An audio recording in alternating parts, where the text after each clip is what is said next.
বাপের বাড়ির যদি মেলাগুলো ফুপু থাকে, ভাবি ভালো হয়, মা ভালো হয়, তাহলে হচ্ছে মেয়েদের কত শান্তি দেখেন। তো আসসালামু আলাইকুম সবাইকে, সবাই কেমন আছেন? আশা করি ভালো আছেন। আলহামদুলিল্লাহ আমার পরিবারে আমরা সবাই ভালো আছি।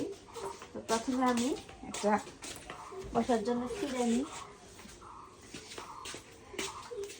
আপনাদের সাথে আমি শেয়ার করেছি আমার বাড়িতে অনেক কাজ, পেঁয়াজ, রসুন, আলু, মানে ধান লাগানো, অনেক কাজ বেড়ে গেছে বাড়িতে। আর এদিকে আমার বাচ্চাটাও একটু একটু অসুস্থ, তো লেবার লাগিয়েছে সেই জন্য বেশি করে মাছ লাগিতে। আর এর আগে যে মাছগুলো আনা হয়েছিল সবগুলো মাছ কিন্তু ফুরিয়ে গেছে।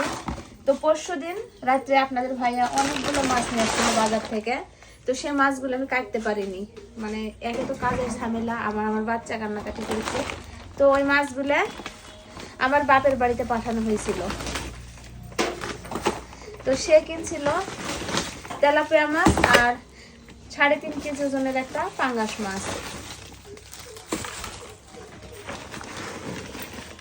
খসেনি ঘটনা আব্বু, ওদিক যাও যাও যাও, এরা না ওদিকে খেলো।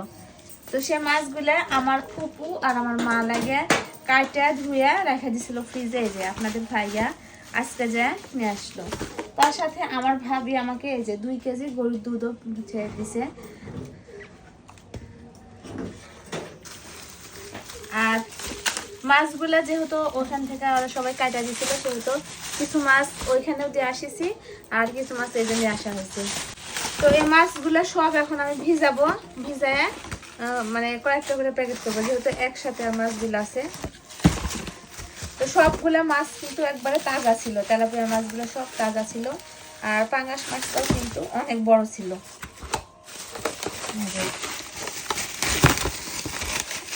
পাঙ্গাস মাছটা ছিল 3.5 কেজি ওজনের, আর তেলাপিয়া ছিল 5 কেজি। তো এই যে দেখেন এক টুকরা সব তেলাপিয়া মাছ, আর এখানে আছে পাঙ্গাস মাছ।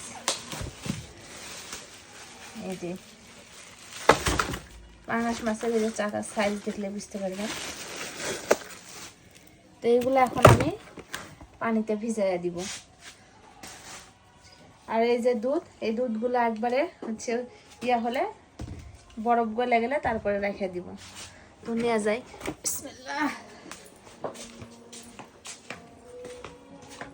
আর ওইদিকে দেখেন আমার ছেলের কাণ্ড, আমার কাজ বাড়াচ্ছে।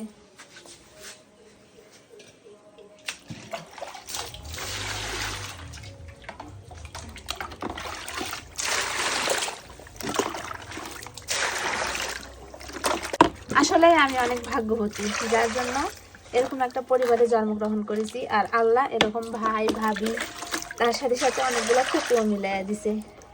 তো যা হোক, এই মাছগুলো এখন আমি প্যাকেটিং করব কিছুক্ষণ পর। তো আজকের মতো আমার ভিডিওটা এই পর্যন্তই। সবাই ভালো থাকবেন, সুস্থ থাকবেন, সবাইকে আল্লাহ হাফেজ।